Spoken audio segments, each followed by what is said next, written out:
ನಾವು 12 ಮಂದಿ ಕೂಡ ಈಗ ಆರ್ಮಿಯಲ್ಲಿ ಸೆಲೆಕ್ಟ್ ಆಗಿದ್ದೇವೆ. ಓಕೆ, 21ನೇ ವಯಸ್ಸಲ್ಲಿ ವಿದ್ಯಾಮಾತ ಅಕಾಡೆಮಿಯಲ್ಲಿ ಬಂದು ಅಗ್ನಿಪಥ್ನ ಟ್ರೈನಿಂಗ್ ಅನ್ನು ಪಡೆದು ಉದ್ಯೋಗವನ್ನು ಪಡ್ಕೊಂಡಿದ್ದಾರೆ. ಎಲ್ಲೋ ಯೂತ್ಗಳೆಲ್ಲ ದಾರಿ ತಪ್ಪಾದರೆ ಅಂತ ಹೇಳುವ ಸಂದರ್ಭದಲ್ಲಿ ದೇಶದ ಸೇವೆಯನ್ನು ಮಾಡೋದಕ್ಕೆ ಜೊತೆಗೆ ಆರ್ಥಿಕವಾಗಿ ಕೂಡ ಗಟ್ಟಿಯಾಗುವುದಕ್ಕೆ ಇದೊಂದು ಒಳ್ಳೆಯ ವೇದಿಕೆಯನ್ನು ವಿದ್ಯಾಮಾತ ಅಕಾಡೆಮಿ ಸೃಷ್ಟಿಸಿಕೊಟ್ಟು ಇವತ್ತು ಅವಿನ್ ಅವರು ಅಗ್ನಿಪಥ್ ಮೂಲಕ ಮಿಜೋರಾಮಲ್ಲಿ ಭಾರತೀಯ ಸೇನೆಯ ಜೊತೆಗೆ ಅಗ್ನಿಪಥ್ನ ಮೂಲಕ ಸೇವೆಯನ್ನು ಮಾಡೋದಕ್ಕೆ ಹೋಗ್ತಾ ಇದ್ದಾರೆ.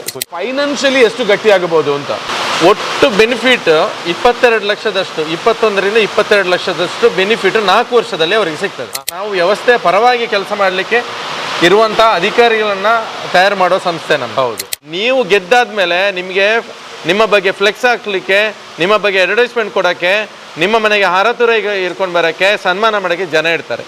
ಬಟ್ ನೀವು ಏನು ಮಾಡದೆ ಬರೀ ಬ್ಲೇಮ್ ಮಾಡಿಕೊಂಡು ಅವ್ನು ಸಪೋರ್ಟ್ ಮಾಡಲಿಲ್ಲ, ಇವನು ಮಾಡಲಿಲ್ಲ ಅಂತ ಹೇಳ್ಕೊಂಡು ಕೂತ್ರೆ ಜೀವನ ಪೂರ್ತಿ ಬ್ಲೇಮ್ ಆಗುತ್ತೆ. ಮುಖ್ಯವಾಗಿ ಬಡ ಮತ್ತು ಮಧ್ಯಮ ವರ್ಗದ ಮಕ್ಕಳಿಗೆ ನಾನು ಹೇಳೋದು, ನಿಮ್ಮಲ್ಲೊಂದು ಆಕ್ರೋಶ ಇರ್ತದೆ ಒಳಗಡೆ. ನಮಗೆ ತುಂಬ ಜನ ಇನ್ಸಲ್ಟ್ ಮಾಡಿದ್ದಾರೆ, ನಾನು ಏನಾದರೂ ಮಾಡಬೇಕು. ಬಟ್ ಏನಂತ ಹೇಳಿದ್ರೆ ಆ ಆಕ್ರೋಶ ಸರ್ಕಾರಿ ಉದ್ಯೋಗಕ್ಕೆ ಡೈವರ್ಟ್ ಆಯಿತು ಅಂದರೆ ಲೈಫ್ ಚೇಂಜ್ ಆಗಿಬಿಡತ್ತೆ. ಹಾಯ್ ಎಲ್ರಿಗೂ ನಮಸ್ಕಾರ, ನಾನು ವಿಜಯ್ ವಿಖ್ಯಾತ್. ಇವತ್ತಿನ ಎಪಿಸೋಡ್ ನೀವು ನೋಡಿದರೆ ಇದು ಬಹಳ ಮುಖ್ಯವಾಗಿರುವಂಥ ಎಪಿಸೋಡ್ ಯೂತ್ಸ್ಗಳಿಗೆ. ನಿಮ್ಮ ಮನೆಯಲ್ಲಿ ಇರುವಂತಹ ಅಥವಾ ನಿಮಗೆ 17 ವರ್ಷ ತುಂಬಿರುವಂತಹ ಹುಡುಗ ಅಥವಾ ಹುಡುಗಿಯಾಗಿದ್ದರೆ ಕೇವಲ 4 ವರ್ಷದ ಅವಧಿಗಳಲ್ಲಿ ನಿಮಗೆ ಸಿಗತಕ್ಕಂತಹ ಈ ಒಂದು ಕೆಲಸದ ಮೂಲಕ ಸುಮಾರು 22 ಲಕ್ಷ ರೂಪಾಯಿಗಳನ್ನು ದುಡಿಬಹುದು. ಅಂತಹ ಒಂದು ತರಬೇತಿಯನ್ನು ಕೊಡ್ತಕ್ಕಂಥ ಸಂಸ್ಥೆಯ ಪರಿಚಯವನ್ನು ಮಾಡ್ತಾ ಇದ್ದೇನೆ. ಸಶಸ್ತ್ರ ಪಡೆಗಳ ನಿರ್ಮಾಣವನ್ನು ಹೇಗೆ ನಾವು ಮಾಡಿಕೊಳ್ಳಬಹುದು,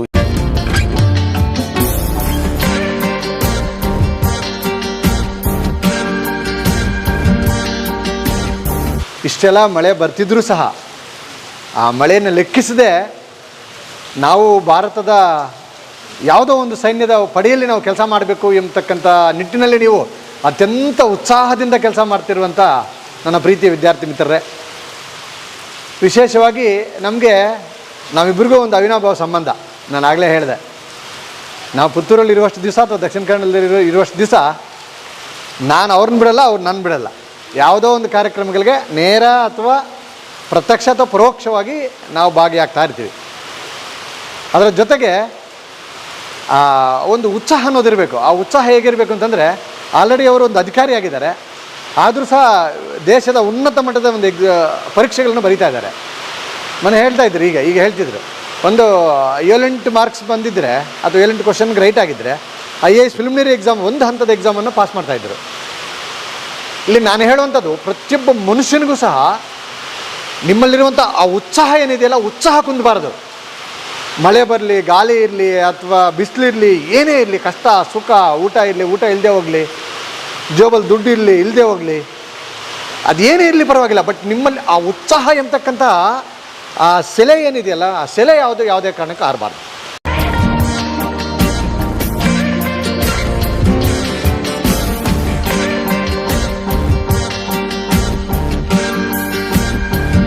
ಒಂದು ದೀಪ ಅದು ತನ್ನನ್ನು ತಾನು ಉರಿಸ್ಕೊಂಡು ಇಡೀ ಜಗತ್ತಿಗೆ ಬೆಳಕನ್ನು ಕೊಡ್ತದೆ. ಹಾಗಾಗಿ ನಾವು ನಮ್ಮ ಕುಟುಂಬಕ್ಕೋಸ್ಕರ ನಾವು ಸೈನಿಕರಾಗಿ, ನಾವು ಫಸ್ಟ್ ನಮ್ಮ ಕುಟುಂಬಕ್ಕೆ ಸೈನಿಕರಾಗಿ, ನಮ್ಮ ದೇಶಕ್ಕೆ ಸೈನಿಕರಾಗಿ ಅದನ್ನೆಲ್ಲವೂ ಸಹ ನೀವು ಪ್ರಾಮಾಣಿಕವಾಗಿ ಮಾಡಿದ್ದೆ ಆದರೆ ಖಂಡಿತವಾಗಿ ನಿಮ್ಗೆ ಒಳ್ಳೆಯ ಹೆಸರು.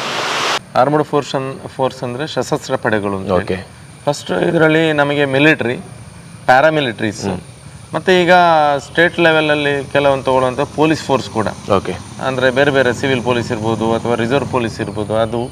ಮತ್ತು ನಾವು ಈ ಫಾರೆಸ್ಟರ್ ಇದಕ್ಕೆ ಕೂಡ, ಫಾರೆಸ್ಟ್ ಡಿಪಾರ್ಟ್ಮೆಂಟ್ಗೆ ಸಂಬಂಧಪಟ್ಟಂಥದಕ್ಕೆ ಕೂಡ ನಾವು ಏಕಕಾಲದಲ್ಲಿ ಅವರಿಗೆ ತರಬೇತಿಯನ್ನು ಕೊಡ್ತೇವೆ.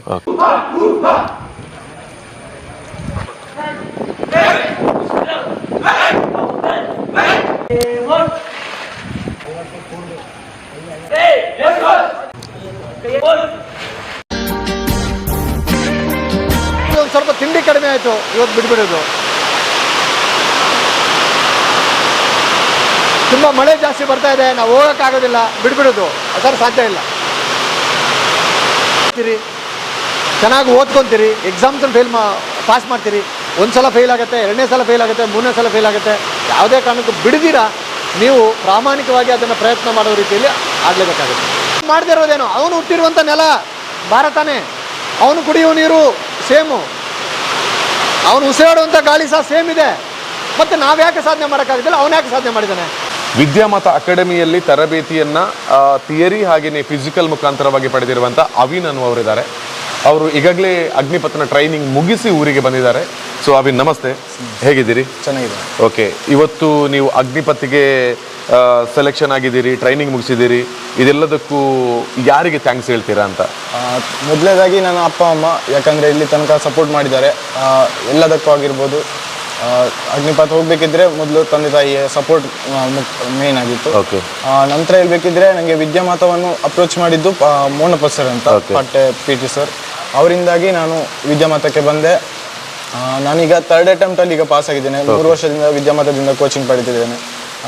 ಮೊದಲೇ ಬಂದಾಗ ಫಿಸಿಕಲ್ ಆಗಿರ್ಬೋದು, ಥಿಯರಿ ಕ್ಲಾಸಸ್ ಎಲ್ಲ ಆಗಿರ್ಬೋದು, ನಮಗೆ ವಿದ್ಯಾಮಾತದಲ್ಲಿ ತುಂಬ ನೀಟಾಗಿ ಹೇಳ್ಕೊಟ್ಟಿದ್ದಾರೆ. ಅದೇ ಒಂದೇ ಬುಕ್ಕನ್ನು ಇಟ್ಕೊಂಡು ನಾನು 3 ವರ್ಷ ಅದನ್ನೇ ಸ್ಟಡಿ ಮಾಡಿ ನಂತರ 3rd ಅಟೆಂಪ್ಟಲ್ಲಿ ನಂದು ಪಾಸ್ ಆಯಿತು. ಓಕೆ. ನಮಗೆ ವಿದ್ಯಾಮಾತದಿಂದ ತುಂಬ ಕೋಚಿಂಗ್ ಎಲ್ಲ ಕೊಟ್ಟಿದ್ದಾರೆ. ಅಂದರೆ ಡೇ ನೈಟ್ ಎಲ್ಲ ಅಲ್ಲೇ ನಾವು 12 ಮಂದಿ ಅಲ್ಲೇ ಹಾಲ್ಟ್ ಆಗಿದ್ವಿ. ಡೇ ಆಗಿರ್ಬೋದು, ನೈಟು ಕೂಡ ಅಲ್ಲೇ ಹಾಲ್ಟ್ ವ್ಯವಸ್ಥೆ ಮಾಡಿದರು. ನಮ್ಮ ಜೊತೆ ಫ್ಯಾಕಲ್ಟಿ ಕೂಡ ಇದ್ದರು ಸರ್. ನಮಗೆ ಫುಲ್ ನೈಟ್ ಎಲ್ಲ ಕೋಚಿಂಗ್ ಕೊಡ್ತಿದ್ರು. ನಾವು 12 ಮಂದಿ ಕೂಡ ಈಗ ಆರ್ಮಿಯಲ್ಲಿ ಸೆಲೆಕ್ಟ್ ಆಗಿದ್ವಿ. PUC ಮುಗಿಸಿ ನಾನು PT ಅದೇ ಮೋನಪ್ಪ ಸರ್ ಹತ್ರ ನಾನು ಪ್ರಾಕ್ಟೀಸ್ಗೆ ಹೋಗ್ತಿದ್ದೆ, ಅಂದರೆ ಫಿಸಿಕಲ್ ಮೇಂಟೈನ್ಗೋಸ್ಕರ.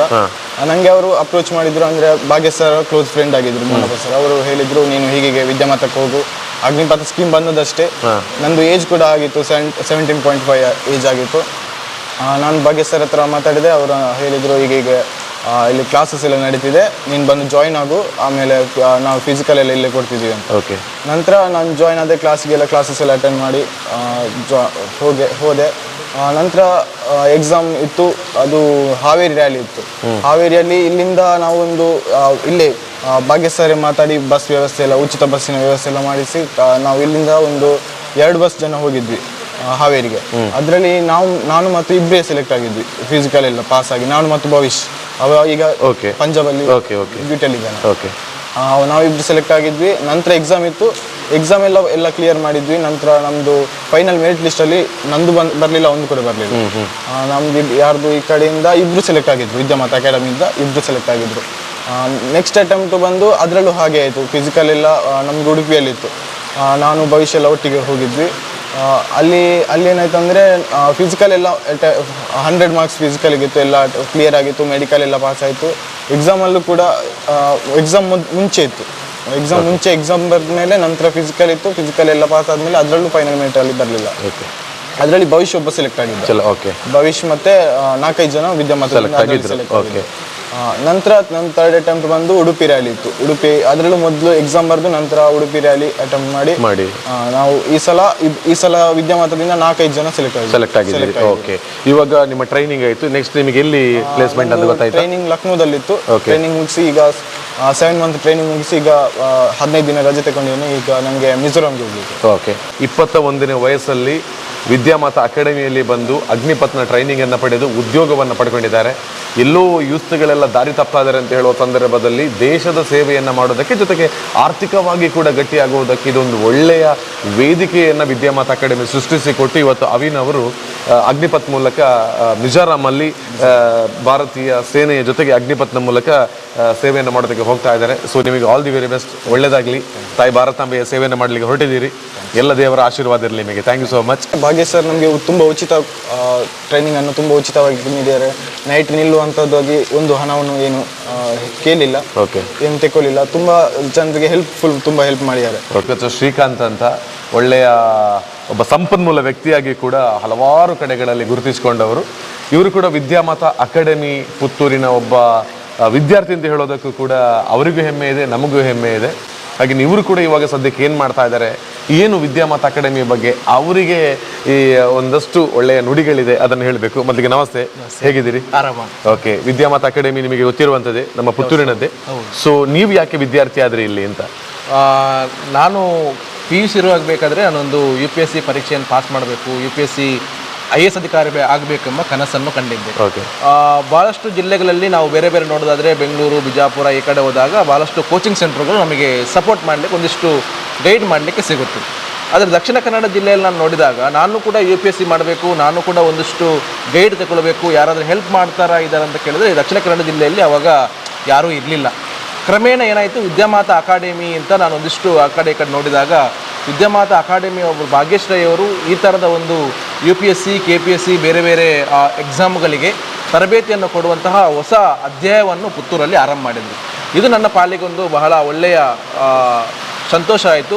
ನಾನು ಅವರನ್ನು ಭೇಟಿಯಾಗಿಬಿಟ್ಟು ನಾನು ಕೂಡ ಒಂದು UPSC ಪ್ರಿಪರೇಷನ್ ಮಾಡ್ತಾಯಿದ್ದೀನಿ, ನನಗೇನಾದರೂ ಅನುಕೂಲ ಆಗುವಂತಹ ಒಂದು ಏನಾದರೂ ನಿಮ್ಮ ಗೈಡ್ ಬೇಕಾಗಿದೆ ಅಂತ ಕೇಳಿಕೊಂಡಾಗ ಅವರು ತಕ್ಷಣವೇ ಸ್ಪಂದಿಸಿ ನನಗೆ ಬೇಕಾದಂಥ ಕೆಲವೊಂದು ಬುಕ್ಸ್ಗಳಾಗಿರ್ಬೋದು, ಒಂದಿಷ್ಟು ಎಕ್ಸಾಮ್ ಸಂಬಂಧಪಟ್ಟ ಹಾಗೆ ಒಂದಿಷ್ಟು ಯಾರು ಸಂಪನ್ಮೂಲ ವ್ಯಕ್ತಿಗಳಿದ್ದಾರೆ ಅವರನ್ನು ಕೂಡ ಕಾಂಟ್ಯಾಕ್ಟ್ ಮಾಡಿಕೊಟ್ಟು ಬಹಳಷ್ಟು ಸಹಾಯವನ್ನು ಕೂಡ ಮಾಡಿದ್ದಾರೆ ಈ UPSC ಎಕ್ಸಾಮಿಗೆ.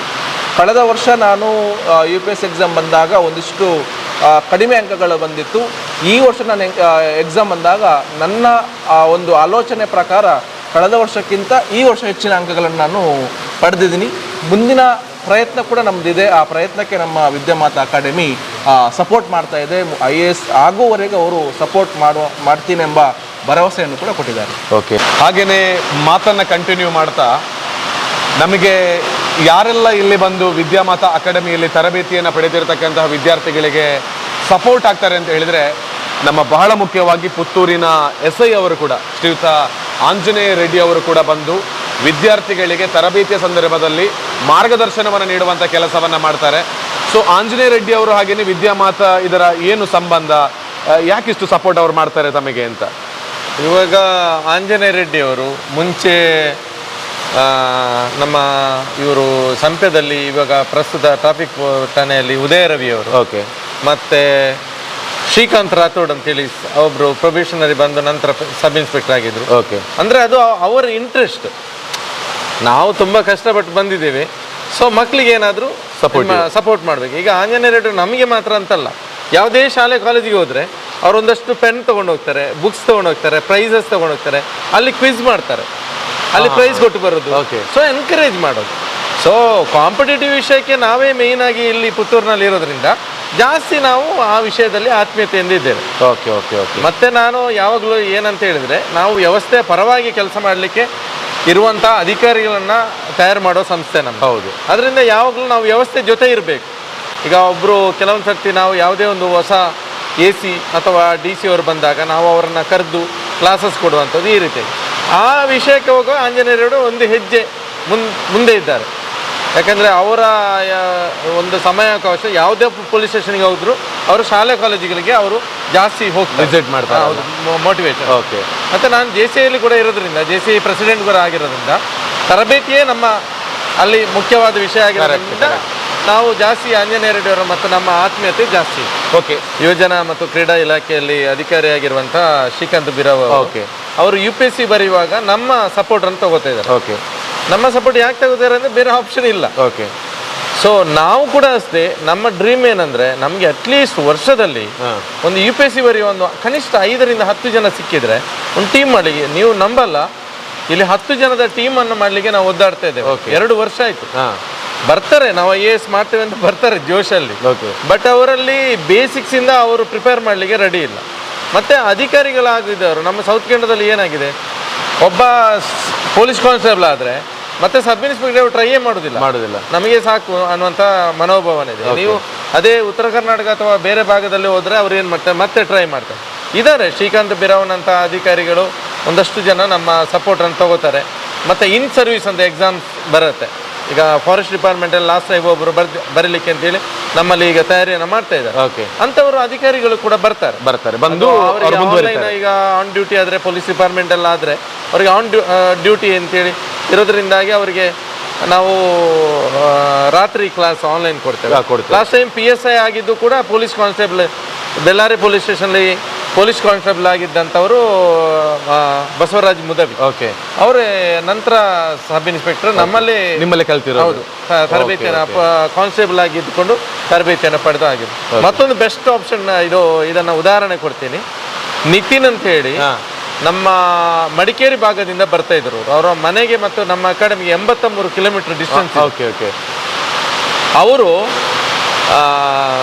ಎಕ್ಸ್ ಆರ್ಮಿ ಅಂದರೆ ಆರ್ಮಿ ಬಿಟ್ಟು ಕೇವಲ ಒಂದೇ ವರ್ಷದಲ್ಲಿ ನಮ್ಮಲ್ಲಿ ತರಬೇತಿ ಪಡ್ಕೊಂಡು ಮತ್ತೆ ಪೊಲೀಸ್ ಕಾನ್ಸ್ಟೇಬಲ್ ಆದ. ಓಕೆ. ಈಗ ಉಳ್ಳಾಲ ಪೊಲೀಸ್ ಸ್ಟೇಷನಲ್ಲಿ ಇದ್ದಾರೆ. ಅಂದರೆ ಮತ್ತೆ ಮತ್ತೆ ಅವರಿಗೆ ಅವಕಾಶಗಳನ್ನು ಕೂಡ ನಮ್ಮ ಸಂಸ್ಥೆ ಕೊಡ್ತಾ ಇದೆ. ಓಕೆ, ನನಗೆ ಲಾಸ್ಟ್ ಒಂದು ಕ್ವಶನ್ ಕೇಳ್ತಾ ಇರೋದು, ಎಲ್ರಿಗೂ ಇರುವಂತಹ ಒಂದು ಪ್ರಶ್ನೆ ಕೂಡ ಆಗಿರ್ಬೋದು. ಅದು ನಮ್ಮಲ್ಲಿ ಅಗ್ನಿಪಥ್ ಅಂತ ಈಗ ನಾವು ಜಾಸ್ತಿ ಮೆನ್ಷನ್ ಮಾಡ್ತಾ ಇದ್ದೇವೆ. ಅಗ್ನಿಪಥ್ ಆಗಿರ್ಬೋದು ಅಥವಾ ಇನ್ನಿತರ ತರಬೇತಿಗಳನ್ನು ಪಡೆದು ನಾನು ಉದ್ಯೋಗವನ್ನು ಪಡಿಬೇಕು ಅಂತ ಹೇಳುವಂಥ ಆಸೆಯಲ್ಲೇ ಮಕ್ಕಳು ಬರ್ತಾರೆ, ವಿದ್ಯಾರ್ಥಿಗಳು ಜಾಯ್ನ್ ಆಗ್ತಾರೆ. ನಮ್ಮ ಸಂಸ್ಥೆಗೆ ಬಂದು ತರಬೇತಿಯನ್ನು ಪಡೆದ ಬಳಿಕ ಈಗಾಗಲೇ ಜಾಬ್ನಲ್ಲಿ ಇರ್ತಕ್ಕಂಥ ವಿದ್ಯಾರ್ಥಿಗಳು ಇದ್ದಾರೆ. ಆಲ್ರೆಡಿ ನಾನು ಲಾಸ್ಟ್ ಒಂದ್ಸಲ ಒಬ್ಬ ಭವಿಷ್ಯದ ಹುಡುಗನ ಬಗ್ಗೆ ನಾನೇ ಇಂಟ್ರೆಸ್ಟ್ ತಗೊಂಡು ನೋಡಿದ್ದೆ. ಎಷ್ಟು ಮಂದಿ ವಿದ್ಯಾರ್ಥಿಗಳು ಇವಾಗ ಬಂದಿದ್ದಾರೆ ತರಬೇತಿ, ಈ ಥರ ಫಿಸಿಕಲಿ ಥಿಯರಿ, ಎಷ್ಟು ಜನ ಇವಾಗ ವಿದ್ಯಾಮಾತ ಅಕಾಡೆಮಿಯ ಮೂಲಕವಾಗಿ ಸೆಲೆಕ್ಷನ್ ಆಗಿದ್ದಾರೆ ಅಂತ? ಈಗ 3 ವರ್ಷದಲ್ಲಿ 26 ಜನ. ಓಕೆ. 26 ಅಂದರೆ ಪೊಲೀಸ್, ಮತ್ತೆ ಫಾರೆಸ್ಟ್ ಗಾರ್ಡ್, ಮತ್ತೆ ಆರ್ಮಿ. ಓಕೆ. ಅದರಲ್ಲಿ ನೋಡಿ, ಇವಾಗ ಆರ್ಮಿಯಲ್ಲಿ ಕೂಡ ಏನಿದೆ ಅಂತ ಹೇಳಿದ್ರೆ ಬೇರೆ ಬೇರೆ ವಿಂಗ್ ಇದೆ. ಈಗ ನಮ್ಮಲ್ಲಿ ಮೆಡಿಕಲ್ ಕೋರಲ್ಲಿ ಕೂಡ್ಲುವಿನ ದೀಪಕ್ ಅನ್ನೋ ಹುಡುಗ ನರ್ಸಿಂಗ್ ಅಸಿಸ್ಟೆಂಟ್ ಆಗಿ ಲಾಸ್ಟ್ ಇಯರ್ ಆಯ್ಕೆ ಆಗಿದೆ. ಓಕೆ. ನಮ್ಮವರಿಗೆ ಗೊತ್ತೇ ಇಲ್ಲ, ಬಹುತೇಕ ತುಂಬ ಜನ ನರ್ಸಿಂಗ್ ಮಾಡ್ತಾರೆ. ಆದರೆ ಆರ್ಮಿಯಲ್ಲಿ ಇಂಥ ಒಂದು ವಿಷಯ ಇದೆ ಅಂತ. ಈಗ ಇಂಜಿನಿಯರಿಂಗ್ ಎಷ್ಟೋ ಜನ ಇದ್ದಾರೆ. ಮಿಲಿಟರಿ ಇಂಜಿನಿಯರಿಂಗ್ ಸರ್ವಿಸಲ್ಲಿ ತುಂಬ ಅವಕಾಶ ಇದೆ. ಪ್ರತಿ ವರ್ಷ ನಿಮಗೆ ರಿಕ್ರೂಟ್ಮೆಂಟ್ ಬರ್ತದೆ, ಯಾರು ಅರ್ಜಿ ಹಾಕುದಿಲ್ಲ. ಓಕೆ. ಅಂದರೆ ಆರ್ಮಡ್ ಸಶಸ್ತ್ರ ಪಡೆಗಳು ಅಂದ ತಕ್ಷಣ ಏನಾಗ್ತದೆ ಅಂತ ಹೇಳಿದ್ರೆ ಅದು ಒಂದೇ ಅನ್ನುವಂಥ ಭಾವನೆ ಇದೆ. ಆದರೆ ಆ ಥರ ಅಲ್ಲ. ಅಗ್ನಿಪಥ್, ಪೊಲೀಸ್ ಇಲಾಖೆ, ಅಂದರೆ ಅಗ್ನಿಪಥ್ ಅಂದರೆ ಅದರಲ್ಲಿ ಬೇರೆ ಬೇರೆ ಮೆಡಿಕಲ್ ಕೋರ್ಗಳು, ಪ್ಯಾರಾಮಿಲಿಟ್ರೀಸು, ಮತ್ತು ಪೊಲೀಸ್ ಇಲಾಖೆ, ಅರಣ್ಯ ಇಲಾಖೆ. ಈಗ ನೀವು ಸುಳ್ಯದಿಂದ ಬರ್ತಾ ಜಾಲ್ಸೂರಿನಲ್ಲಿ ನಮ್ಮದೇ ಸ್ಟೂಡೆಂಟ್, ಅಂದರೆ ನನ್ನ ಹುಡುಗನೇ ಅಲ್ಲಿ ಫಾರೆಸ್ಟ್, ಬೀಟ್ ಫಾರೆಸ್ಟ್. ಹೌದಲ್ಲ? Okay okay okay. ಸೊ ಎಲ್ಲ ಕಡೆ ಎಲ್ಲ ಡಿಪಾರ್ಟ್ಮೆಂಟ್ನಲ್ಲಿ ಇದ್ದಾರೆ. ಅಂದರೆ ನಾವು ತರಬೇತಿ ಕೊಡುವ ರೀತಿಯ ಥರ, ಅಂದರೆ ನೀವು ಒಂದನ್ನು ನಂಬ್ಕೊಂಡಿರಬೇಡಿ, ಆಪ್ಷನ್ ಇಟ್ಕೊಳ್ಳಿ. ಈಗ ಏಜ್ ಬೇರೆ ಆಯ್ತಂದರೆ, ಈಗ 21 ಕಳೆದಾದ್ಮೇಲೆ ಅಗ್ನಿಪಥ ಆಗುದಿಲ್ಲ ಅಂದರೆ ಮತ್ತೆ ಅವರು ಬೇರೆ ಫೋರ್ಸ್ಗೆ ಟ್ರೈ ಮಾಡಲಿಕ್ಕೆ ಅವಕಾಶಗಳು ಇರ್ತದೆ. ಸೊ ಆ ರೀತಿಯಾಗಿ ಟೋಟಲ್ 26 ಜನ ನಮ್ಮಲ್ಲಿ 3 ವರ್ಷದಲ್ಲಿ ಆಯ್ಕೆಯಾಗಿ ಇವಾಗ ಕೆಲಸದಲ್ಲಿ ಇದ್ದಾರೆ. ಫೈನಾನ್ಷಿಯಲಿ ಎಷ್ಟು ಗಟ್ಟಿ ಆಗಬಹುದು ಅಂತ? ಫೈನಾನ್ಷಿಯಲಿ ಈಗ ಬಹುಶಃ ನೀವು ಅವಿನ ಹತ್ರ ಕೇಳಿದಿರಲ್ಲ, ಗೊತ್ತಿಲ್ಲ. ಕೇಳಲಿಲ್ಲ. ಆ್ಯಕ್ಚುಲಿ ಒಟ್ಟು ಬೆನಿಫಿಟ್ 22 ಲಕ್ಷದಷ್ಟು, 21ರಿಂದ 22 ಲಕ್ಷದಷ್ಟು ಬೆನಿಫಿಟ್ 4 ವರ್ಷದಲ್ಲಿ ಅವರಿಗೆ ಸಿಗ್ತದೆ. ಅಂದರೆ ನೀವು ರಿಟರ್ನ್ ಬರುವಾಗ 11 ಲಕ್ಷ ನೆಟ್ ಇದು ಸಿಗ್ತದೆ, ಕ್ಯಾಶ್, ಅಂದರೆ ಅವರಿಗೆ ಕ್ರೆಡಿಟ್ ಆಗ್ತದೆ. ಮತ್ತು ಸ್ಯಾಲ್ರಿ ಕೂಡ ಸೇರಿಸಿ 22 ಲಕ್ಷ ರೂಪಾಯಿ ಅಷ್ಟು. ನೀವು ಯೋಚನೆ ಮಾಡಿ ಸರ್, ನೀವು ಆ ಏಜಿನಲ್ಲಿ ಅಷ್ಟು ಸಂಪಾದನೆ, ಇವತ್ತು ಇಂಜಿನಿಯರಿಂಗ್ ಕಲ್ತವನು ಕೂಡ ನಿಮಗೆ ಅಷ್ಟು ಸಂಪಾದನೆ ಮಾಡಲಿಕ್ಕೆ ಸಾಧ್ಯ ಇಲ್ಲ. ಅದಕ್ಕೆ ನಾವು ಏನಕ್ಕೆ ಈ ಆಯ್ಕೆ ಯಾಕೆ ಅಗ್ನಿಪಥ ಆಯ್ಕೆ ಅಂತ ಹೇಳಿದರೆ, ಒಂದು ನೋಡಿ, ಬಹುತೇಕ ಹರಡ್ತಿರುವಂಥ ಮಾದಕ ದ್ರವ್ಯಗಳು ಆ ಏಜ್ನಲ್ಲಿ, ಟೀನೇಜ್ನಲ್ಲಿ ಪೇರೆಂಟ್ಸ್ಗೆ ಕಂಟ್ರೋಲ್ ಮಾಡೋಕ್ಕಾಗಲ್ಲ. ಸೊ ಆರ್ಮಡ್ ಫೋರ್ಸಸ್ಗೆ ಹೋದರೆ, ಅಂದರೆ ಸೈನ್ಯಕ್ಕೆ ಸೇರಿದರೆ ಒಂದು ಸಿಸ್ಟಮ್ಯಾಟಿಕ್ ಲೈಫನ್ನು ಪಡ್ಕೋತಾನೆ, ಅವನು ಖಂಡಿತವಾಗಲೂ ದೇಶದ ಆಸ್ತಿ ಆಗ್ತಾನೆ. ಎರಡನೇದ್ದು ಏನಂತ ಹೇಳಿದರೆ ನೋಡಿ, ಕೇವಲ ಭಾಷಣಗಳು ಮಾಡಿದರೆ ಸಾಕಾಗೋದಿಲ್ಲ. ನಿಮಗೆ ಒಂದು ನಗು ಬರ್ಬೋದು. ಒಂದು ವಿಷಯ, ಆಪರೇಷನ್ ಸಿಂಧೂರ ಆಯಿತು, ಎಷ್ಟು ದೇಶ ಪ್ರೇಮ ಉಕ್ಕಿ ಏರಿತು ಅಂದರೆ ಸೋಷಿಯಲ್ ಮೀಡಿಯಾದಲ್ಲೆಲ್ಲ ದೇಶ ಪ್ರೇಮ ಎಲ್ಲರದ್ದು ಉಕ್ಕಿ ಹರಿದದೇ ಅರ್ಧ. ಹೌದು, ಭಯಂಕರ. ಕೂತ್ಕೊಂಡು ಪೋಸ್ಟ್ ಹಾಕೋದೇನು, ಶೇರ್ ಮಾಡೋದೇನು. ಮೊನ್ನೆ ಭಾರತೀಯ ನಾಗರಿಕ ಸೇನೆಗೆ ಕೇಂದ್ರ ಸರ್ಕಾರ ಅಪ್ಲಿಕೇಶನ್ ಕರೀತು.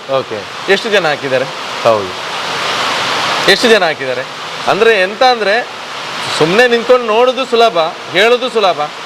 ಈಗ ನಾವು ಟ್ರೈ ಮಾಡುವಾಗಲೂ, ಫಸ್ಟ್ ಮಾಡುವಾಗಲೂ ಇಲ್ಲಿ ನಮಗೆ ಎಷ್ಟು ಚಾಲೆಂಜಿಂಗ್ ಇದೆ ಅಂದರೆ ಹೇಳಿದರೆ, ನಮಗೆ ಗ್ರೌಂಡ್ ಇಲ್ಲ. ಈಗ ಗ್ರೌಂಡ್ ಇಲ್ಲಿ ಸರ್ಕಾರದ ವ್ಯಾಪ್ತಿಯಲ್ಲಿರೋ ಗ್ರೌಂಡನ್ನು ಯೂಸ್ ಮಾಡ್ತೇವೆ. ಇಲ್ಲಿ ಆದರೆ ಇವೆಂಟ್ ಇದ್ರೆ ಇಲ್ಲ. ಮತ್ತೆ ನಾವೆಂತ ಮಾಡ್ತೇವೆ ಅಂದರೆ, ನಿಮಗೆ ಗೊತ್ತಿರೋ ಪುತ್ತೂರಿನಲ್ಲಿ ಬಿರುಮಲೆ ಗುಡ್ಡೆ ಇದೆ. ಬಿರುಮಲೆ ಗುಡ್ಡೆ ಮೇಲ್ಗಡೆ ಹೋಗಿ ಅಲ್ಲಿರುವಂಥ ಗ್ರೌಂಡ್ನಲ್ಲಿ ನಾವು ಮಕ್ಕಳನ್ನು ತಯಾರು ಮಾಡುವಂಥದ್ದು. ಭಾರತ ಸರ್ಕಾರದಿಂದ ಅಗ್ನಿಪಥ್ ಯೋಜನೆಗೆ ಒಂದಷ್ಟು ಅನುದಾನಗಳೆಲ್ಲ ಬಂತು ತರಬೇತಿಗೆ. 1 ರೂಪಾಯಿ ನಮಗೆ ಬರಲಿಲ್ಲ, 1 ರೂಪಾಯಿ. ಅಂದರೆ ನಾವು ಬೇಡಲಿಕ್ಕೆ ಹೋಗಲಿಲ್ಲ, ನಾನು ಬೇಡಲಿಕ್ಕೆ ಹೋಗಲಿಲ್ಲ. ಒಂದಷ್ಟು ಸಹಯೋಗತ್ವವನ್ನು ಪ್ರೈವೇಟ್, ಖಾಸಗಿಯಿಂದ ನಮಗೆ ಕೊಟ್ಟಿದ್ದಾರೆ. ನನ್ನ ಮಾಡೋ ಪ್ರಾಮಾಣಿಕ ಕೆಲಸವನ್ನು ಇಲ್ಲಿ ಯಾರು ಗ್ರೌಂಡಲ್ಲಿ ಬಂದು ನೋಡಿದ್ದಾರೆ, ಅವರು ಹೌದು ಖಂಡಿತ ಇವರು ಮಾಡ್ತಾ ಇದ್ದಾರೆ. ನನಗೆ ನೋಡಿ, ನೇಮಕಾತಿಯಲ್ಲಿ ಎಷ್ಟು ಜನ ಪಾಸ್ ಆಗ್ತಾರೆ ಅನ್ನೋದಕ್ಕಿಂತ ಒಂದು ಪ್ರಾಮಾಣಿಕ ಸೇವೆಯನ್ನು ನಾನು ದೇಶಕ್ಕೆ ಮಾಡ್ತೇನೆ ಅನ್ನೋ ಖುಷಿ ಇದೆ. ನಾನು ಸಾರ್ವಜನಿಕರೆಲ್ಲ ಅದೇ ಕೇಳ್ಕೊಳ್ಳೋದು. ನೀವು ಯಾವುದೋ, ನಾನೇನು ಯಾವ ಧರ್ಮದ ಯಾವುದರ ವಿರೋಧಿ ಅಲ್ಲ. ನಾವು ದೊಡ್ಡ ದೊಡ್ಡ ದೇವಸ್ಥಾನ, ಮಂದಿರ, ಮಸೀದಿ ಎಲ್ಲವನ್ನ ಕಟ್ತೇವೆ ಅಲ್ವಾ, ಅದಕ್ಕೆ ಲಕ್ಷ ಲಕ್ಷ ಡೊನೇಷನ್ ಕೊಡ್ತೇವೆ. ಆದರೆ ನಿಜವಾಗ್ಲೂ ನನಗೆ ಕೊಡಿ ಅಂತ ಹೇಳೋದಲ್ಲ, ಇಂಥ ಒಂದು ಕೆಲಸ ಎಲ್ಲಿ ಆಗ್ತಾ ಇದ್ರು ಕೂಡ ದಯವಿಟ್ಟು ಅದಕ್ಕೆ ಸಪೋರ್ಟ್ ಮಾಡಿ. ಯಾಕಂದರೆ ದೇಶ ಕಟ್ಟುವುದು ಯಾವತ್ತು ಅಂತ ಹೇಳಿದರೆ ಯಾವತ್ತು ಇಂಥ ಕೆಲಸಗಳು. ಆದ್ದರಿಂದ ದಯವಿಟ್ಟು ನಮಗೆ ಕೂಡ, ಯಾಕಂದರೆ ನಾವು ಕೋಟ್ಯಾಧಿಪತಿಗಳಲ್ಲ, ನಾನು ಸಾಮಾನ್ಯ ಗ್ರಾಮೀಣ ಪ್ರದೇಶ ಬಂದಿರುವಂಥವನು, ಸಂಸ್ಥೆಯನ್ನು ಭಾರಿ ಕಷ್ಟಪಟ್ಟು ಬೆಳೆಸ್ತಾ ಇದ್ವಿ, ಸೊ ನಡೆಸ್ತಾ ಇದ್ವಿ. ಇವತ್ತು ನೀವು ನಂಬಲ್ಲ, ನಮ್ಮಲ್ಲಿ ವರ್ಷಕ್ಕೆ 50 ಮಕ್ಕಳಿಗೆ ನಾನು ಉಚಿತ ತರಬೇತಿಯನ್ನು ಕೊಡ್ತೇನೆ. ಅತಿ ಬಡ ಮಕ್ಕಳು ಯಾರು ಬರ್ತಾರೆ ಅವರಿಗೆ ನಾವು ಉಚಿತ ತರಬೇತಿಯನ್ನು ಕೊಡ್ತೇವೆ. ಈಗ ಯೋಜನೆ ಇದೆ, ಯಾವುದು, ಇನ್ನು ನಾಡಿದ್ದು 30ನೇ ತಾರೀಕು ಅವರಿಗೆ ಎಕ್ಸಾಮ್ ಇದೆ ನೋಡಿ. 15 ದಿನ ನನ್ನ ಅಕಾಡೆಮಿಯಲ್ಲಿ ಕೂರಿಸಿ ರಾತ್ರಿ ಕ್ಲಾಸು, ಬೆಳಿಗ್ಗೆ ಫಿಟ್ನೆಸ್ 5 ಗಂಟೆ ಎಬ್ಬಿಸಿ 7 ಗಂಟೆ ತನಕ ಇಲ್ಲಿ ಗ್ರೌಂಡ್ ತರಬೇತಿ, ರಾತ್ರಿ 7ರಿಂದ 10 ಗಂಟೆ ತನಕ ಥಿಯರಿ ತರಬೇತಿ, ಸಿಂಗಲ್ ₹1 ತೊಗೊಳ್ಳದೆ ಮಾಡುವಂಥದ್ದು. ಆದರೆ ಒಳ್ಳೆ ರಿಸಲ್ಟನ್ನು ಭಗವಂತ ಕೊಟ್ಟಿದ್ದಾನೆ. ನಮ್ಮ ಪ್ರಯತ್ನಕ್ಕೇನು ಫಲ ಸಿಗಲಿಲ್ಲ ಅಂತಲ್ಲ, ಖಂಡಿತ ಸಿಕ್ಕಿದೆ. ಪುತ್ತೂರಿನಿಂದ ಎಕ್ಸ್ಪೆಷಲಿ ನಮ್ಮ ತಾಲೂಕಿನಿಂದ ತಗೊಳ್ಳುವ 2 ಜನ, ವರ್ಷಕ್ಕೆ 3 ಜನ ಆರ್ಮಿಗೆ ಹೋಗೋದು ಕಷ್ಟ ಅಂತ ಇತ್ತು. ಓಕೆ, ಈಗ ವರ್ಷದಲ್ಲಿ ಒಂದು 15 ಜನ ಹೋಗೋ ಥರ ಆಗಿದೆ. ಕೆಲವರು ನಮ್ಮಿಂದ ಹೋದರೆ, ಕೆಲವರು ನಮ್ಮಲ್ಲಿ ನೋಡಿ ಅಣಕು ರ್ಯಾಲಿ ಅಂತ ಮಾಡ್ತೇವೆ. ಅಣಕು ರ್ಯಾಲಿ ರ್ಯಾಲಿ ಹೇಗಿರ್ತದೆ ಅಂತ, ಅದರಿಂದ ಕೂಡ ಫಲಾನುಭವಿಗಳಾಗಿ ಅದನ್ನು ಮೋಟಿವ್ ಆದಂಥವರು ತುಂಬ ಜನ ಇದ್ದಾರೆ. ತರಬೇತಿ ನಮ್ಮ ಹತ್ರ ಬರೋದಿರ್ಬೋದು, ಬೇರೆ ಕಡೆ ತೊಗೊಂಡಿರ್ಬೋದು, ಅಥವಾ ಅವರೇ ಟ್ರೈ ಮಾಡಿರ್ಬೋದು. ಇಲ್ಲಿ ನನಗೆ ಒಂದು ಹೆಮ್ಮೆ ಏನಂದರೆ, ನನ್ನಲ್ಲಿ ತರಬೇತಿ ಪಡೆಯೋದಿದ್ರು ಅನ್ನೋದಕ್ಕಿಂತ 100 to 95% ಜನ ಇಲ್ಲಿಂದ ಮೋಟಿವ್ ಆಗಿದ್ದಾರೆ ನಮ್ಮ ಈ ಒಂದು ತರಬೇತಿಯಿಂದ. ಓಕೆ, ಸೊ ಅದು ನಮಗೆ ಹೆಮ್ಮೆ ಇದೆ. ಅದರಿಂದ ನಮಗೆ ಯಾವಾಗಲೂ ವಿಷನ್ ಹೇಗಿರ್ಬೇಕಂದ್ರೆ ಲಾಂಗ್ ಟೈಮ್ ಇರಬೇಕಾಗ್ತದೆ. ಸೊ ಆ ವಿಷನಲ್ಲಿ ಹೋಗ್ತದೆ, ಸಕ್ಸಸ್ ಬರ್ತಾ ಇದೆ. ಓಕೆ, ನಿಮಗೆ ಕೂಡ ಸಹಕಾರ ಮಾಡಿರ್ತಕ್ಕಂಥ ವ್ಯಕ್ತಿಗಳು ಇರುವರು, ಯಾರು ನಿಮಗೆ ಸಹಕಾರ ಕೊಟ್ಟಿದ್ದಾರೆ ಅಂತ? ಮುಖ್ಯವಾಗಿ ನನ್ನ ಇಡೀ ಕನಸನ್ನು ಶುರು ಮಾಡಿದ್ದು ವಿದ್ಯಾಮಾತಾ ಫೌಂಡೇಶನ್ ಅನ್ನುವಂಥ ಟ್ರಸ್ಟ್ ಮೂಲಕ. ನಾವು ಸುಮಾರು 7 ವರ್ಷ ಹಕ್ಕಿಪಿಕ್ಕಿ ಅನ್ನುವಂಥ ತುಂಬ ಬುಡಕಟ್ಟು ಜನಾಂಗದ ಒಂದು ವಿದ್ಯಾರ್ಥಿಗಳಿಗಿರ್ಬೋದು, ಅಥವಾ ನಮ್ಮ ರಾಮನಗರ ಜಿಲ್ಲೆಯಲ್ಲಿ ಇರ್ತಕ್ಕಂಥ ಒಂದಷ್ಟು ವಿದ್ಯಾರ್ಥಿಗಳಿಗೆ ಜಯ ಕರ್ನಾಟಕ ಸಂಘಟನೆ ಮತ್ತು ವಿದ್ಯಾಮಾತಾ ಫೌಂಡೇಶನ್ ಮೂಲಕ, ಟ್ರಸ್ಟ್ ಮೂಲಕ ನಾವು ತುಂಬ ಕೆಲಸವನ್ನು ಮಾಡಿದ್ದೀವಿ. ಆ ಟ್ರಸ್ಟ್ನ ಮೆಂಬರ್ಸ್ ಮೇಯ್ನ್ ನನಗೆ ಬೇಸ್ ಕೊಟ್ಟು, ಓಕೆ ಮಾಡೋಣ, ನೀವು ಮಾಡಿ. ಮತ್ತೊಂದು ನನ್ನ ಬ್ಯಾಂಗ್ಳೂರಿನ ಒಳ್ಳೆಯ ಕಾಂಟ್ಯಾಕ್ಟ್ಸ್, 20 ವರ್ಷದಲ್ಲಿ ನನಗಿರ್ತಕ್ಕಂಥ ಒಳ್ಳೆಯ ಕಾಂಟ್ಯಾಕ್ಟ್ಸ್, ಒಳ್ಳೆಯ ಇಂಡಸ್ಟ್ರಿಯಲಿಸ್ಟ್. ಈಗ ಫಾರ್ ಎಕ್ಸಾಂಪಲ್ ನನ್ನೊಬ್ಬ ಫ್ರೆಂಡ್ ಸುಹೇಲ್ ಅಹಮದ್ ಅಂತಿದ್ದಾನೆ. ಇವತ್ತು ನಾನು ಫೋನ್ ಮಾಡಿದರೆ ಏನು ಬೇಕಣ್ಣ ನಿಮಗೆ, ಲಾಸ್ಟ್ ಟೈಮು T-ಶರ್ಟ್ ಅವರೇ ಕಳಿಸ್ಕೊಟ್ಟಂಥದ್ದು. ಮತ್ತು ನಮ್ಮಲ್ಲಿ ಡಿಜಿಟಲ್ ಬೋರ್ಡಿಗೆ ಇಂಟರಾಕ್ಟಿವ್ ಪ್ಯಾನಲ್, ಓಕೆ. ಸೊ ಮತ್ತು ಒಂದಷ್ಟು ನಮಗೆ ಬೇಕಾಗಿರುವಂಥ ಒಂದಷ್ಟು ಪೀಠೋಪಕರಣಗಳು, ಮಕ್ಕಳಿಗೆ ಏನಾದರೂ ಹೆಲ್ಪ್ ಬೇಕಾ ಅಂತ ಹೆಲ್ಪ್ಗಳು ತುಂಬ ನನ್ನ ಫ್ರೆಂಡ್ ಸರ್ಕಲ್ ಕೊಟ್ಟಿದ್ದಾರೆ. ಮತ್ತು ಇಲ್ಲಿ ನಾವು ಅಗ್ನಿಪಥಿ ಯೋಜನೆ ಸ್ಟಾರ್ಟ್ ಮಾಡಿದ್ವಿ. ಫಸ್ಟ್ ಟೈಮ್ ಮಾಡಿದಾಗ ನಮಗೆ ಒಂದು 6 ಲಕ್ಷ ಖರ್ಚು ಬರ್ತದೆ ವರ್ಷದಲ್ಲಿ. ಓಕೆ, ಅದು ಸುಲಭ ಇಲ್ಲ. ಯಾಕಂದರೆ ನೋಡಿ, ರಾತ್ರಿ ಕ್ಲಾಸ್ ಮಾಡ್ತೀವಿ ಅಂತ ಹೇಳಿದ್ರಿ ನೀವು, 3 ಅವರ್ ಕ್ಲಾಸ್ ಮಾಡಬೇಕಾದ್ರೆ ರಾತ್ರಿ 2 ಜನ ಫ್ಯಾಕಲ್ಟಿ ಬರಬೇಕು. ಅವರಿಗೆ ಅವರ್ ಲೆಕ್ಕದಲ್ಲಿ ನಾವು ಸ್ಯಾಲ್ರಿ ಕೊಡಬೇಕು. ಅವರು ಆನ್ಲೈನಲ್ಲಿ ಬೆಂಗಳೂರಲ್ಲಿ ಕೂತು ಮಾಡ್ತಾರೆ ಅಂದರೆ ನಮ್ಮ ಮೀಟ್ರ್ ಓಡ್ತಾ ಇರ್ತದೆ. ನಾವು ಫ್ರೀ ಕೊಡ್ಬೋದು, ಬಟ್ ಯಾರು ಫ್ರೀ ದುಡಿಲಿಕ್ಕೆ ರೆಡಿ ಇರಬೇಕು, ಅವ್ರಿಗೂ ಅವ್ರದ್ದು ಕಮಿಟ್ಮೆಂಟ್ಗಳು ಇರ್ತದೆ. ನಮ್ಮಲ್ಲೊಂದು 35 ಜನದ ಟೀಮ್ ಇದರಿಂದ ವರ್ಕ್ ಮಾಡ್ತಾರೆ, ಆನ್ಲೈನ್ ಆಫ್ಲೈನ್ ಪಾರ್ಟ್ ಟೈಮ್ ಅಂತೇಳಿ. ಇವನ್ ನನ್ನ ಮಿಸ್ಸಸ್, ನಾನು ಇಬ್ಬರು ಕೂಡ ವಿದ್ಯಾಮಾತಾ ಅಕಾಡೆಮಿಯಲ್ಲಿ ನಾವು ತೊಡಗಿಸ್ಕೊಂಡಿದ್ದೇವೆ. ಸೊ ಹೀಗಿರುವಾಗ ನನಗೆ ವರ್ಷದಲ್ಲಿ 6 ಲಕ್ಷ ಖರ್ಚಿದೆ ಅಂತ ಹೇಳಿದಾಗ, ನನ್ನ ಕ್ಲಾಸ್ಮೇಟ್ ದ್ವಾರಕಾ ಕನ್ಸ್ಟ್ರಕ್ಷನ್ನ ಓನರ್ ನಿರ್ದೇಶಕರಾಗಿರ್ತಕ್ಕ ಗೋಪಾಲಕೃಷ್ಣ ಭಟ್, ಅವ್ರ ಹತ್ರ ಕಳೆದ ಸರ್ತಿ ನಾನು ಹೇಳಿದೆ, ಯಾರೂ ಸ್ವಲ್ಪ ಹೆಲ್ಪ್ ಯಾರದು ಸಿಗ್ತಾ ಇಲ್ಲ ಅಂತ. ಕಳೆದ ವರ್ಷದ ಇಡೀ ಅಗ್ನಿಪಥಿ ಯೋಜನೆಯ ಅರ್ಧ ಖರ್ಚನ್ನು 3 ಲಕ್ಷ ರೂಪಾಯಿಯನ್ನು ಅವರು ಭರಿಸಿದರು.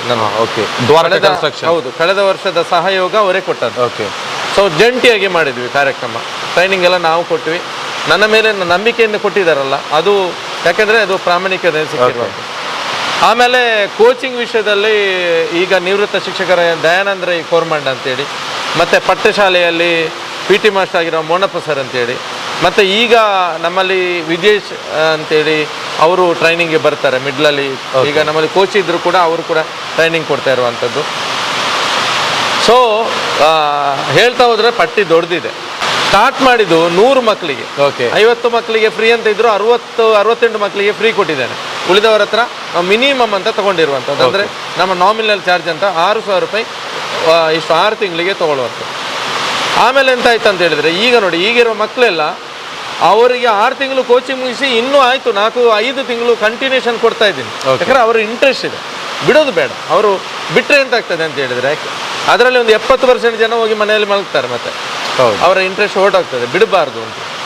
ಸೊ ಈಗ ಪ್ರೆಸೆಂಟ್ ಈಗ 30ನೇ ತಾರೀಕು ಎಕ್ಸಾಮ್ ಇದೆ. ಅವರನ್ನು ಮತ್ತೆ 10-15 ಜನ ಇದ್ದಾರೆ, ಅವರನ್ನು ರಾತ್ರಿ ಹಗಲು ಕೂರಿಸಿ ಅವರಿಗೆ ಟ್ರೈನಿಂಗ್ ಕೊಡುವಂಥ ಕೆಲಸವನ್ನು ಕೂಡ ನಾವು ಮಾಡ್ತೇವೆ. ಇದರ ಹಿಂದೆ ಅಲ್ಲ, ಈಗ ನಮ್ಮಲ್ಲಿ ಸತೀಶ್ ಭಟ್ ಅಂತ ರಾಮಕುಂಜ ಶಾಲೆಯ HM ಇರ್ಬೋದು, ಅಥವಾ ಇಲ್ಲಿ ಸುತ್ತಮುತ್ತಲಿರುವಂಥ ಶಿಕ್ಷಕ ವೃಂದ ಆಲ್ಮೋಸ್ಟ್ ಎಲ್ಲ ನಮ್ಗೆ ಸಪೋರ್ಟ್ ಮಾಡ್ತಾಯಿದೆ. ಈ ಶಿಕ್ಷಣ ಇಲಾಖೆ BO ಸರ್ ಇರ್ಬೋದು, ಎಲ್ಲ ಸಪೋರ್ಟ್ ಮಾಡಿ. EO sir last time EO sir ಕೂಡ ನಮಗೆ ತುಂಬ ಸಪೋರ್ಟ್ ಮಾಡಿದರು. ಲಾಸ್ಟ್ ಟೈಮ್ AC ಸಾಹೇಬರು ಇದ್ದರು, ಮಹಾಪಾತ್ರ ಸರ್ ಅಂತೇಳಿ, ಅವರ ಗೈಡೆನ್ಸು ನಮಗೆ ತುಂಬ ಇತ್ತು.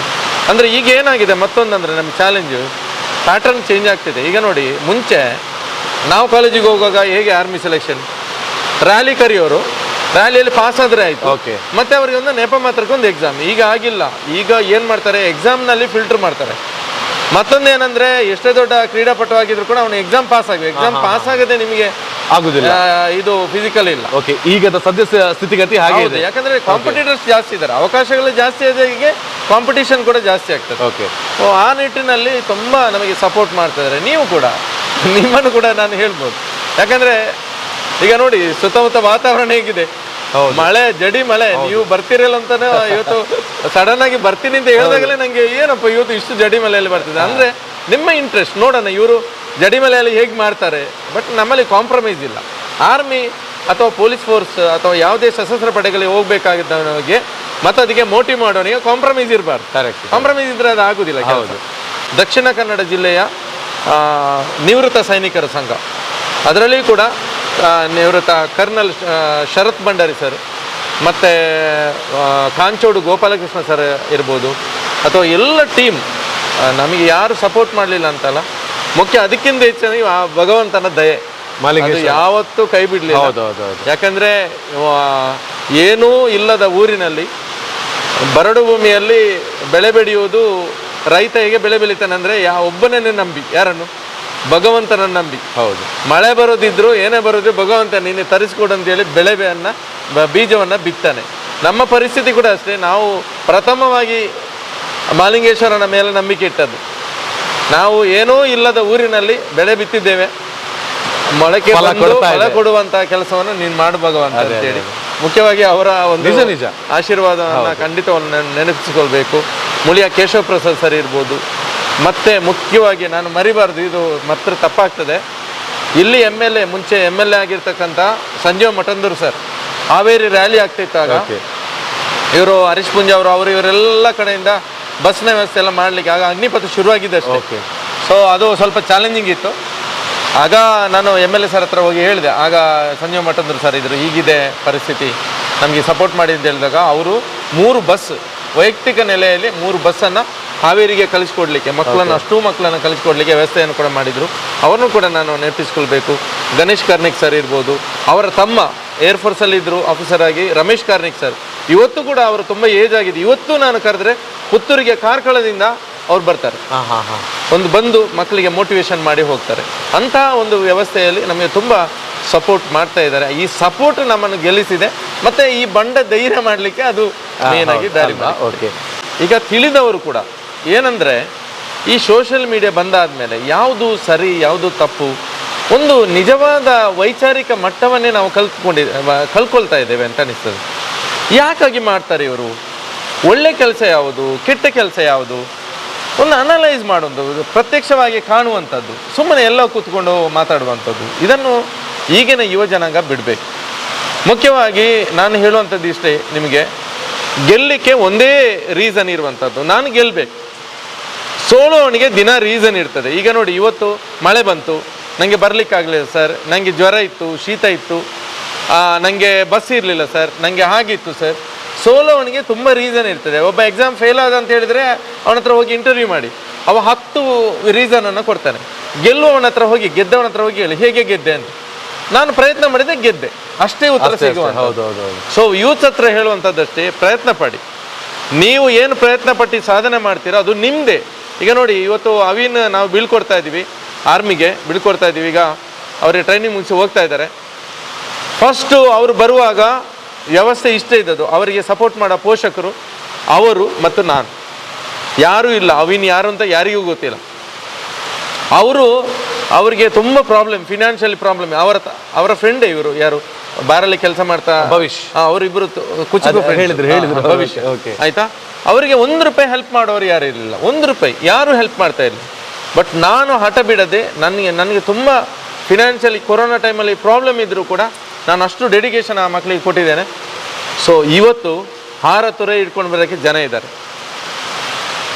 1 ರೂಪಾಯಿ ಕೊಡದವರು 25,000 ಖರ್ಚು ಮಾಡಿ ದಿನಪತ್ರಿಕೆಗಳಲ್ಲಿ ಆ್ಯಡ್ ಆಗ್ತಾರೆ, ಅಭಿನಂದನೆ ಆಗ್ತಾರೆ. ಯಾಕೆ ಮಕ್ಕಳು ಇದನ್ನು ಹೇಳ್ತಾ ಇದ್ದೇನೆ ಅಂದರೆ, ನೀವು ಗೆದ್ದಾದ್ಮೇಲೆ ನಿಮ್ಮ ಬಗ್ಗೆ ಫ್ಲೆಕ್ಸ್ ಹಾಕ್ಲಿಕ್ಕೆ, ನಿಮ್ಮ ಬಗ್ಗೆ ಅಡ್ವರ್ಟೈಸ್ಮೆಂಟ್ ಕೊಡೋಕ್ಕೆ, ನಿಮ್ಮ ಮನೆಗೆ ಹಾರ ತುರೆ ಇರ್ಕೊಂಡು ಬರೋಕ್ಕೆ, ಸನ್ಮಾನ ಮಾಡೋಕ್ಕೆ ಜನ ಇರ್ತಾರೆ. ಬಟ್ ನೀವು ಏನು ಮಾಡದೆ ಬರೀ ಬ್ಲೇಮ್ ಮಾಡಿಕೊಂಡು ಅವ್ನು ಸಪೋರ್ಟ್ ಮಾಡಲಿಲ್ಲ, ಇವನು ಮಾಡಲಿಲ್ಲ ಅಂತ ಹೇಳ್ಕೊಂಡು ಕೂತ್ರೆ ಜೀವನ ಪೂರ್ತಿ ಬ್ಲೇಮ್ ಆಗುತ್ತೆ. ಮುಖ್ಯವಾಗಿ ಬಡ ಮತ್ತು ಮಧ್ಯಮ ವರ್ಗದ ಮಕ್ಕಳಿಗೆ ನಾನು ಹೇಳೋದು, ನಿಮ್ಮಲ್ಲೊಂದು ಆಕ್ರೋಶ ಇರ್ತದೆ ಒಳಗಡೆ. ನಮಗೆ ತುಂಬ ಜನ ಇನ್ಸಲ್ಟ್ ಮಾಡಿದ್ದಾರೆ, ನಾನು ಏನಾದರೂ ಮಾಡಬೇಕು. ಬಟ್ ಏನಂತ ಹೇಳಿದ್ರೆ, ಆ ಆಕ್ರೋಶ ಸರ್ಕಾರಿ ಉದ್ಯೋಗಕ್ಕೆ ಡೈವರ್ಟ್ ಆಯಿತು ಅಂದರೆ ಲೈಫ್ ಚೇಂಜ್ ಆಗಿಬಿಡತ್ತೆ. ಒಬ್ಬ ಪೊಲೀಸ್ ಆದಂತ ಹೇಳ್ಕೊಳ್ಳಿ, ಮನೆಯಲ್ಲಿ ಇಡೀ ಮನೆಯ ವಾತಾವರಣ ಚೇಂಜ್ ಆಗುತ್ತೆ. ಖಾಲಿ ದುಡ್ಡು ಸ್ಯಾಲ್ರಿ ಅಂತಲ್ಲ, ಅವ್ನ ಪವರ್ ಬರುತ್ತೆ. ಈಗ ಫಾರ್ ಎಕ್ಸಾಂಪಲ್ ಒಬ್ಬ ಸಬ್ ಇನ್ಸ್ಪೆಕ್ಟರ್ ಆಗ್ಬಿಟ್ಟ, ಇಡೀ ಅವನ ಫ್ಯಾಮಿಲಿನ ಯಾರು ಟಚ್ ಮಾಡೋಕ್ಕಾಗತ್ತಾ? ಅವನ ಅಪ್ಪನಿಗೆ ಯಾರು ಬೈಬೇಕಾದ್ರೆ ಅವನು SI ಮಗ ಮರ ಅಂತ ಹೇಳ್ತಾರೆ, ಸಿಂಪಲ್ ಆಗಿ ಹೇಳಿದ್ದು ನಾನು. ಸೊ ಏನಾಗುತ್ತೆ, ರೆವಲ್ಯೂಷನ್ ಆಗ್ತದೆ, ಇಡೀ ಫ್ಯಾಮಿಲಿಯಲ್ಲಿ ರೆವಲ್ಯೂಷನ್ ಆಗ್ತದೆ. ಒಬ್ಬ DC ಆದ ಅಂದರೆ ಇಡೀ ಫ್ಯಾಮಿಲಿಯಲ್ಲಿ ರೆವಲ್ಯೂಷನ್. ನಾಳೆ ನಿಮ್ಮ ಮೊಮ್ಮಗ ಕೂತ್ಕೊಂಡು ಹೇಳ್ತಾನೆ, ನನ್ನ ಅಜ್ಜ DC ಆಗಿದ್ರು ಅಂತೇಳಿ. ನೀವು ಒಂದು ಸಾಫ್ಟ್ವೇರ್ ಇಂಜಿನಿಯರ್ ಆಗಿ 1 ಲಕ್ಷ 2 ಲಕ್ಷ ಸಂಬಳ ತಗೊಂಡ್ರು ಅದು ಲೆಕ್ಕಕ್ಕೆ ಬರೋದಿಲ್ಲ. ಸೊ ಸರ್ಕಾರಿ ಉದ್ಯೋಗಕ್ಕೆ ಜಾಸ್ತಿ ನಾವು ಯಾಕೆ ಮೋಟಿವ್ ಮಾಡ್ತೀವಿ ಅಂದರೆ, ಲೈಫ್ ಸೆಕ್ಯೂರಿಟಿ. ಒಂದು ಸಾಮಾನ್ಯ ಗ್ರಾಮೀಣ ಪ್ರದೇಶ ಮಕ್ಕಳು ನಿಮ್ಮ ಮನೆಯಲ್ಲಿ ಕ್ರಾಂತಿ ಮಾಡಲಿಕ್ಕೆ ಇರುವಂಥ ಒಂದು ವಿಷಯ. ಒಂದು ಆರ್ಮಿ ಆದರೆ ಅದು ಲೈಫ್ ಟೈಮ್, ನಿಮ್ಮ ಲೈಫ್ ಟೈಮ್ ಅಲ್ಲ, ಅದು ನೆಕ್ಸ್ಟ್ ಜನ್ರೇಷನ್ ಕೂಡ ನೆನಪಲ್ಲಿ ಇಟ್ಕೊಳ್ಳೋ. ಎಕ್ಸ್ ಆರ್ಮಿ ಆಗಿದ್ರು, ನೀವು ಕೇಳ್ಬೋದು ನನ್ನ ತಾತ ಎಕ್ಸ್ ಆರ್ಮಿ ಆಗಿದ್ರು ಅಂತೇಳಿ. ಸೊ ಏನಾಗುತ್ತೆ ಅಂದರೆ ರೆವಲ್ಯೂಷನ್ ಆಗುತ್ತೆ ಮಕ್ಕಳೇ.